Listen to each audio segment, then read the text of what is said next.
Okay, hi everybody. I'm Gerard. If you didn't know me already. So I want to do a little workshop on how to record some of these split screen videos that maybe some of you have seen. A lot of them are on Facebook or on other platforms these days. A lot of musicians have been trying to find ways to play together. So they've been doing this in a variety of ways, I think. And when pandemic started, our band was looking for the same kind of thing, and we were looking around about how we could, play together remotely and maybe record things together. And we started making little videos and trying to sync them up to each other, and that worked okay. But it was really, really labor intensive and hard to sync. And we didn't want to do anything really fancy. We just wanted to, have fun and make them work. And they're on a professional level, but just to share them with each other and put them on Facebook for people. So we looked around and we found this app called Acapella that a lot of people were using, and started making them with that. So this demo is just going to be how to use Acapella and how to create videos with it. So I'm going to share YouTube here and demonstrate a little bit of one of the examples what we did. Is everybody seeing that? Okay, so I'm just going to play this.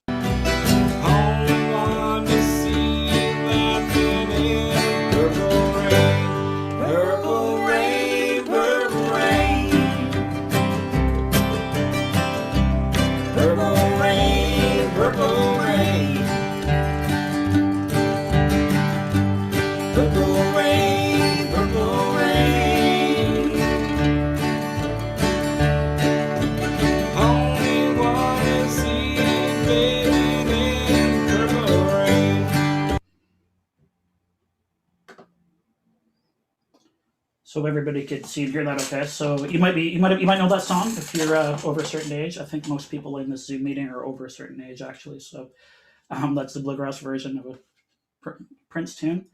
So I'm just going to try to walk through a little demo how to create a really really simple version of this with just two screens and me playing both parts.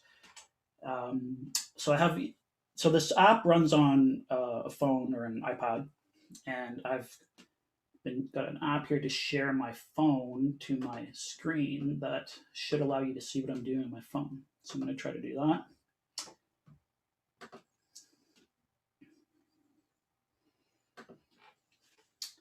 So I think you should be able to see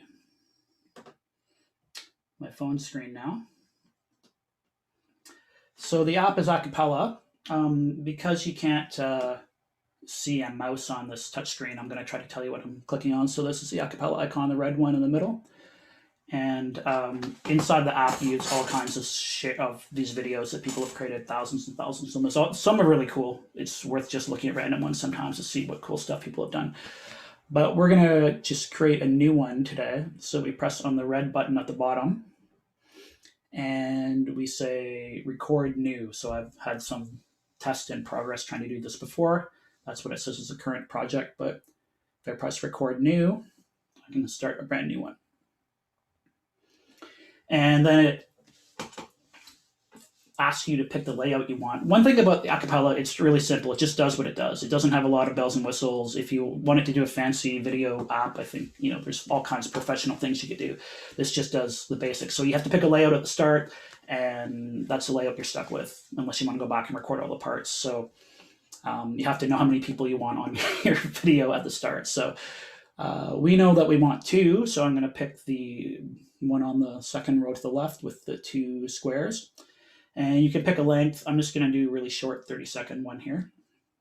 So I'm going to press next in the top right corner. And then it comes up with two panels.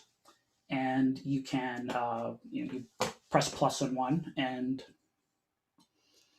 it will put me into that panel. So kind of adjust it so that I get a good view here. And pick my first instrument. We found that it's helpful to have a kind of rhythm track first to lay that down first, so that when you send it to other people to record their part, they have something solid to do it on top of. So it's if you do like the fiddle part first, it's hard to synchronize sometimes. So it's good to do the guitar part or a bass part or something like that first. So in my this video, I'm going to do the guitar part first. So I get an angle. I always like to make sure the instrument is visible. I think that people like to see your hands move. I like to see people's hands moving. I don't know if other people do. So somebody's have to angle around to get a good angle for that. So there's a little red record button in the bottom. So I'm going to press that, and then there'll be a countdown: 4, 3, 2, 1, and then it starts recording. It's good to have some kind of count in so that the other people who are going to record know when to start, just like real music. There's also a metronome feature you can turn on, but I'm not going to demonstrate that. So I'm just going to let it count down, and then I'm going to do a count in and play a few chords, and then see how this track goes.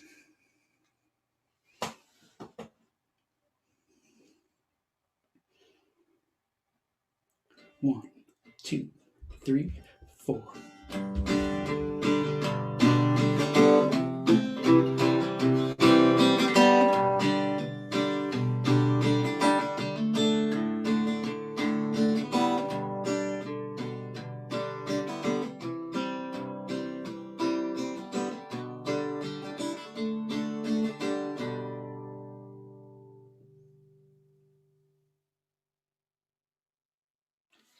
And that happened to take exactly 30 seconds.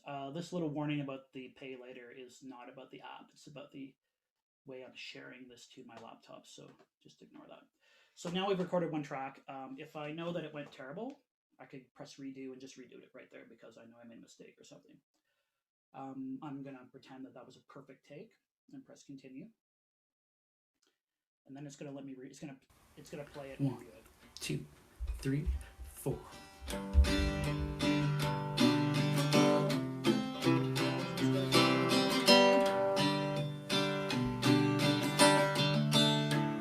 So we don't have to watch the whole thing, but let's pretend we're really happy with that take. This ever happens in real life. Well, the mistakes happen in real life, but in reality, it takes a lot of takes sometimes. But let's suppose that's a really good take. So now I can press the red X in the top or the green check mark to say that this is a good one. I want to keep it. And it thinks for a little bit while it's figuring that out.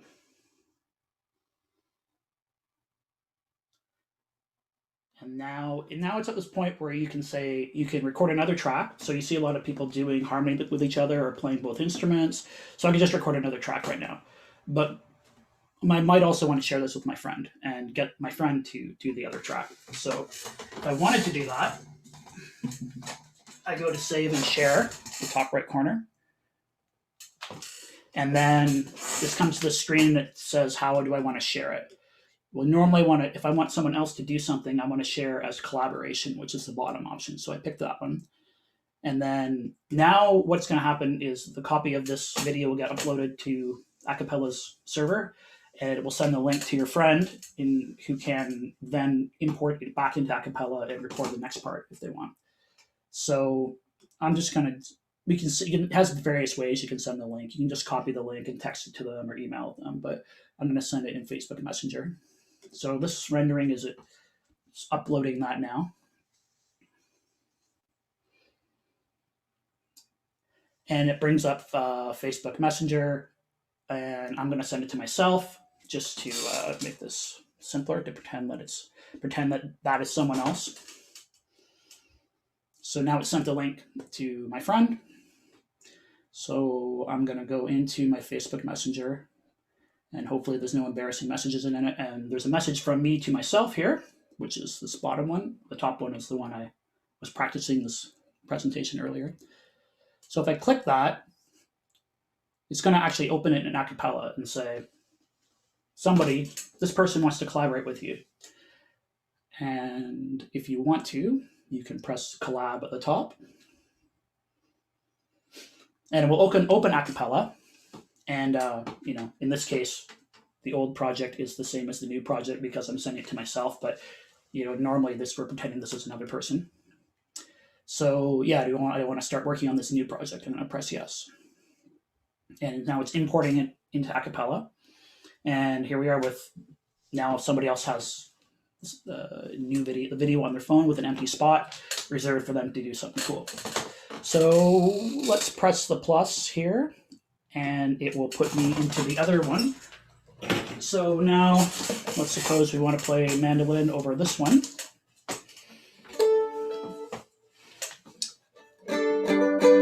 So we get ourselves all set up. Mandolin fits in the screen a lot better, I've noticed, than guitars. So you can showcase your instrument a lot easier. So same thing's going to happen. It's going to count down, and then there's going to be the count-in that the alter ego me did, and then I'm going to try to play over top of the guitar part. So let's see if that works.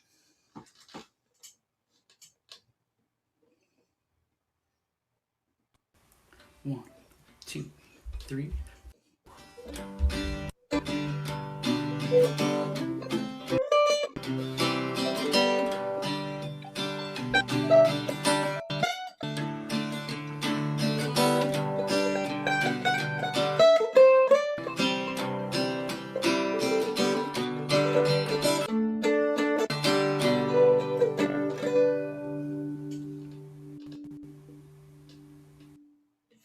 So we're going to again pretend that that was a perfect take.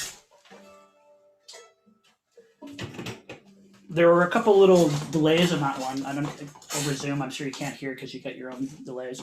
One thing that helps is, I'm not doing this right now because it's trickier in this presentation, but one thing that helps is if you have, make sure you have wired headphones and not wireless headphones.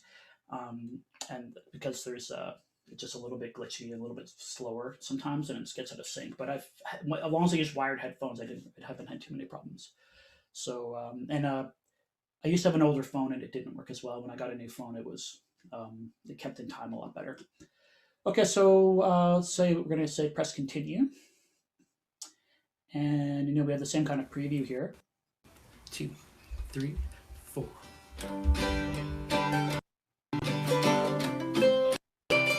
So we can hear the little glitches that happen, but that doesn't happen in non-internet presentation scenarios very much. So we can review this and play it back and forth and re-record it. That'll track as much as we want, but let's pretend that it's perfect. So I'm going to press top right, add video, and I'm going to save this one, and we're pretty close to being done now. You can just might want to do a few tweaks now. So there's a few things you can do. You can there's a little icon, volume icon here you can press. The easiest thing to start doing is volume. So it does everybody at the highest volume for some reason. So usually, if we do the first track, I would have lowered the volume in the first track to maybe the middle somewhere, so some headroom for the other tracks. But let's suppose that we think guitar is too loud. So see the red squares on the guitar right now. And then if I want to switch to the mandolin, and now mandolin is quite loud, so that's as it should be, right? There's a few other things in here. Reverb, you can add, I don't know, you can add some reverb for fun. And you can actually mess with the pitch, which I haven't done too much of that stuff there. There's a little bit of EQ and some presets. I did find the guitar preset actually does help. So I usually put one of these acoustic guitar improve 1 or improve 2. I don't know the difference, but it does sound a bit better with some of these EQs, these preset EQs. And there's some other, I don't know. This is over my head now. Sonically, these are some other options that I don't know how to do. But anyway, I messed with that a little bit, try to get it sounding more balanced, and then press the green check mark again and save those. You can do a fair amount with those settings, even though they don't look very complicated, actually. And now I can change the color a bit. 1, 2, 3, 4. See if I sound different in black and white. And there is a watermark you can put here, so you can put your band name or something like that in there. And you can change the colors of the borders and stuff like that, and leave empty squares and put patterns in them and stuff. So nothing too fancy, just kind of the basic things you would want, but it's enough to have fun with. So now we're pretty close to done. That went smoother and faster than I thought it would. So now we can press save and share like we did before.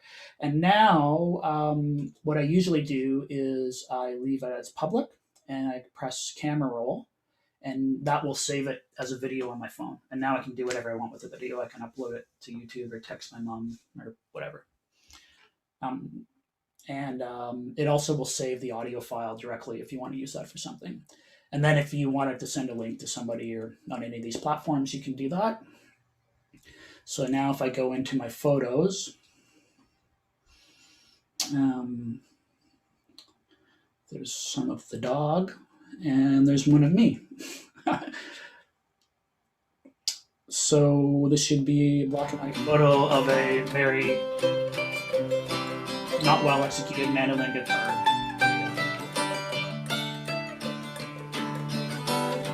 So that's pretty much it. Now, now you're basically done. You can still go back into Acapella and edit that track with those tracks as much as you want. So you can go back and change the tracks or switch people in and out if you don't like it after it's been exported and saved. So you're not tied to that. Yeah, I can't think of too many other things about it. It's a little bit. It looks easy to use, I think, in this demonstration, and it's not. I haven't found it too hard. It took a little while to get used to it. The how the interface works is a little bit confusing, but there's a lot of things on the internet about it, so you can look up how to do it. And if anybody ever has any questions, feel free to ask me. We made a bunch of them. Yeah, it's kind of fun. It's not professional. There's no zoom or fade or cuts, so everybody squares there the whole time. If you want something fancy like that, there's I think definitely video apps that can do that kind of thing.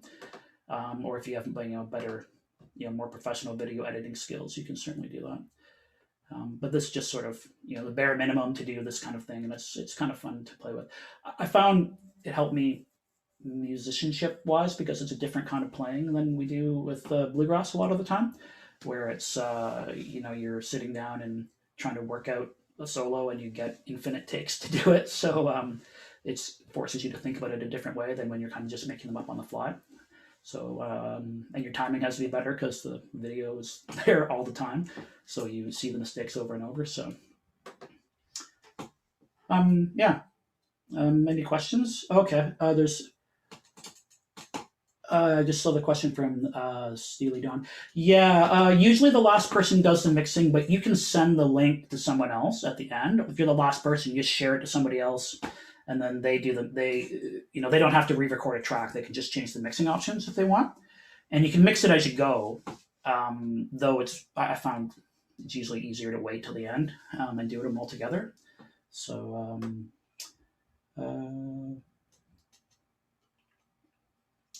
Okay. Any other questions? Anyone else want to chime in? Oh, right, price. Good one.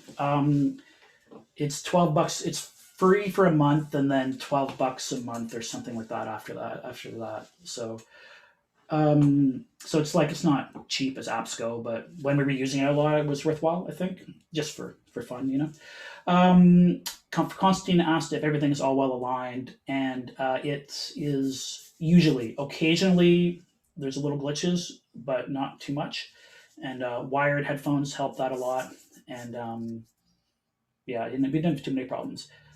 There you go. There's the price. Thanks, Sue. $12.99 US a month, so I think it's close to 15 Canadian. The device holding my phone is a little thing that I got off Amazon. That's just a little clip that you can screw onto stuff. It's really handy for all kinds of things. Actually, this was like $10 or something. So it just screws on the bottom here, and you can attach it to nearly anything. So it's actually useful for all kinds of stuff, reading and video calls and stuff like that. I can look up the actual link that it is, but it was pretty easy to find. Yeah, that was on Amazon where I found that.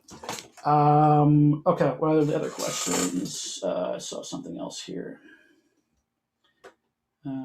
Headset.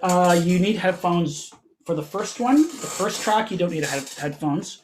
But for the second track, you need to have the music in your head, in your ears, and then your phone only recording you over top. So you pretty much have to have a headset, but you can do it with earbuds. You don't need anything fancy. Any kind of headphones will work. So, but yeah, otherwise your phone cuts out hearing you and trying to play the music at the same time, so it doesn't really work. I don't think there are any issues with copyright of cover versions on the internet. YouTube, generally speaking, will flag them all as copyright, but it just means that you can't make any money on them. So they don't take them down. They're not illegal, isn't it? So, and then YouTube pays some sort of like tax to the art to SOCAN, I guess, in Canada. So it's like radio. I don't know the details, but I don't think there's any legal implications from that. So, Kat asked, why is headset with wires better? I think there's just a bit of delay with the wireless headset because by the time you hear it in your ears, it's gone through your Wi-Fi or Bluetooth in the air, and sometimes it's a little bit behind. So you're playing, and then you get a little bit behind the track you're trying to record to. So I think the wired ones just have less issues with that.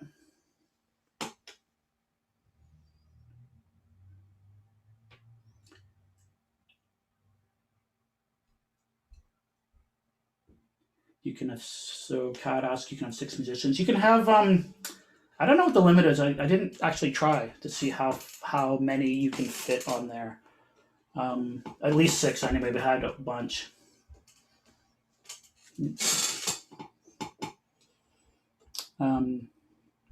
Yeah, they have boxes with quite a few of them in there, so.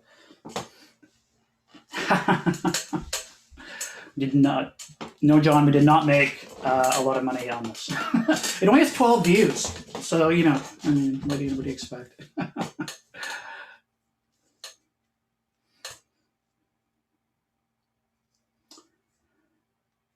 Okay, well, yeah, thanks for listening to me. It's if you have any questions, definitely ask.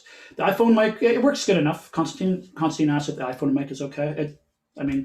Yeah, I think a better mic would sound better, but I'm sure you could do something more sophisticated. But we just use our phones and it was fine. So, okay, well, I'm around, so feel free to email me or anything like that if you want any advice about it. Yeah, Kat just asked what kind of mic. It's just the microphone from the phone. It doesn't have any special mic plugged into it at all. So I'm sure you could do that. I'm sure that would improve the sound. But yeah. Fantastic. Thank you so much, Gerard. That's really great. And I'm going to try this. Cool. Well, and if anybody actually wants to do one together, let me know. It's quite fun to do. So awesome. Cool. Thank you. Great. All right. Well, 1, 2, 3, 4.